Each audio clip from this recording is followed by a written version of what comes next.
സർവശക്തനായ ദൈവത്തിൻ്റെ അതിപരിശുദ്ധ നാമം അതിയായി മഹത്വപ്പെടുമാറാകട്ടെ. കർത്താവിൽ പ്രിയരെ, നിങ്ങൾക്കേവർക്കും ജീസസ് വോയിസ് മെസ്സേജ് എന്ന പ്രഭാത ദൈവവചന ധ്യാന ശുശ്രൂഷയുടെ പുതിയൊരു എപ്പിസോഡിലേക്ക് സ്നേഹത്തോടെ സ്വാഗതം. അല്പസമയ ധ്യാനത്തിന് ഒരു ചെറിയ വേദഭാഗം വായിക്കുന്നു. വിശുദ്ധ മത്തായി എഴുതിയ സുവിശേഷം അധ്യായം 9, 10 മുതൽ 13 വരെ. യേശു ഒരു വീട്ടിൽ ഭക്ഷണത്തിനിരിക്കുമ്പോൾ വളരെ ചുങ്കക്കാരും പാപികളും വന്ന് യേശുവിനോടും യേശുവിൻ്റെ ശിഷ്യന്മാരോടും കൂടെ പന്തിയിലിരുന്നു. പരീശന്മാർ അത് കണ്ട് യേശുവിൻ്റെ ശിഷ്യന്മാരോട്, നിങ്ങളുടെ ഗുരു ചുങ്കക്കാരോടും പാപികളോടും കൂടെ ഭക്ഷിക്കുന്നത് എന്ത് എന്ന് ചോദിച്ചു. യേശു അത് കേട്ടാറെ, ദീനക്കാർക്കല്ലാതെ സൗഖ്യമുള്ളവർക്ക് വൈദ്യനെ കൊണ്ട് ആവശ്യമില്ല. യാഗത്തിലല്ല, കരുണയിലത്രേ ഞാൻ പ്രസാദിക്കുന്നു എന്നുള്ളത് എന്ത് എന്ന് പോയി പഠിപ്പിൻ. ഞാൻ നീതിമാന്മാരെ അല്ല, പാപികളെ അത്രേ വിളിപ്പാൻ വന്നത് എന്ന് പറഞ്ഞു. കർത്താവിൽ പ്രിയരെ, നാം വായിച്ചു കേട്ട വിശുദ്ധ മത്തായി എഴുതിയ സുവിശേഷം 9-ാം അധ്യായം 10 മുതൽ 13 വരെയുള്ള തിരുവചന വേദഭാഗത്ത് യേശു ഈ ഭൂമിയിൽ പരസ്യ ശുശ്രൂഷയിലായിരുന്നപ്പോൾ നടന്ന ഒരു സംഭവമാണ് രേഖപ്പെടുത്തിയിരിക്കുന്നത്. യേശു ജാതി, മതം, വർഗ, വർണ്ണം ഇതൊന്നും നോക്കാതെ,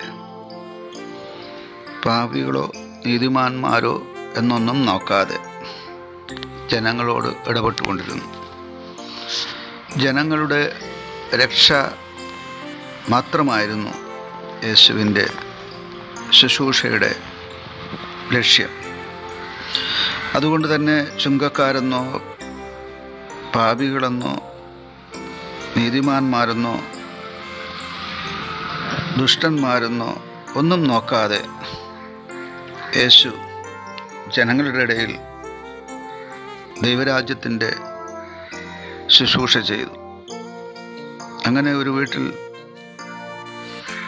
അന്നത്തെ ശുശ്രൂഷ ചെയ്തുകൊണ്ടിരിക്കുമ്പോൾ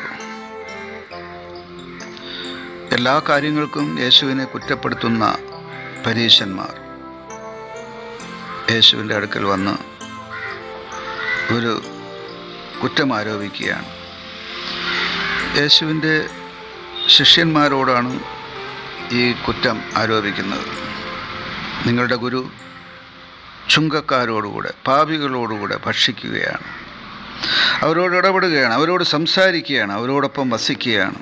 ഇത് നീതിയോ? ഇത് ശരിയാണോ എന്നാണ് അവരുടെ ചോദ്യം. ഇത് കേട്ട യേശു കൊടുക്കുന്ന മറുപടി വളരെ വിസ്മയിപ്പിക്കുന്നതാണ്. ദീനക്കാർക്കല്ലാതെ സൗഖ്യമുള്ളവർക്ക് വൈദ്യനെ കൊണ്ട് ആവശ്യമില്ല.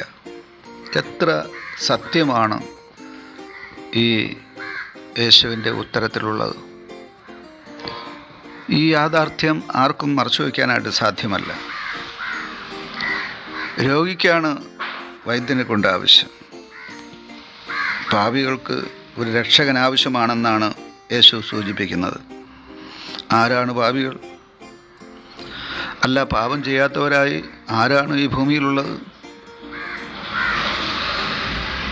വേദം പറയുന്നത് നീതിമാന്മാർ ആരുമില്ല, ഒരുത്തൻ പോലുമില്ല എന്നാണ്.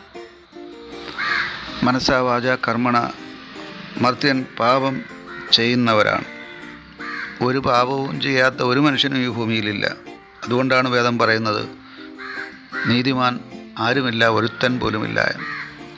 അങ്ങനെയെങ്കിൽ എല്ലാവർക്കും ഒരു രക്ഷകനെ ആവശ്യമാണ്. ഇവിടെ പരീശന്മാർ പാപികളോടൊപ്പം ഇടപെടുന്ന ലോകരക്ഷകനെ കുറ്റപ്പെടുത്തുകയാണ്. യേശു അതിന് മറുപടിയായി പറയുന്നു, യാഗത്തിലല്ല, അഥവാ ബലിയിലല്ല, കരുണയിലാണ് ദൈവം പ്രസാദിക്കുന്നതെന്ന്. പരീശന്മാർ ചിന്തിച്ചിരുന്നത്, നിരൂപിച്ചിരുന്നത്, അവർ വിശ്വസിച്ചിരുന്നത് ബലിയിലാണ് ദൈവം പ്രസാദിക്കുന്നത് എന്നാണ്. ഏത് പാപവും ചെയ്യാം, എന്നാൽ ബലിയർപ്പിച്ചാൽ, യാഗമർപ്പിച്ചാൽ അവരുടെ പാപങ്ങൾക്ക് പരിഹാരം ലഭിക്കുമെന്ന്. എന്നാൽ അങ്ങനെയുള്ള യാഗവും ബലിയും അർപ്പിച്ചെന്ന് കരുതി നമ്മുടെ പാപം പൂർണ്ണമായും മാറിപ്പോകുകയില്ല. പാപ പരിഹാര ബലിയായ ലോകരക്ഷകനായ യേശുവിൻ്റെ രക്തമാണ് പാപ പരിഹാരത്തിന് അനിവാര്യമായിരിക്കുന്നത്. അത് വിട്ട് ഒരു ബലിയിലും ഒരു യാഗത്തിലും പാപമോചനമില്ല. ഈ സത്യമാണ് യേശുവിടെ പഠിപ്പിക്കുന്നത്. യേശു വന്നത് നീതിമാന്മാരെ അല്ല, പാപികളെ രക്ഷിക്കാനാണ്. ആമേൻ.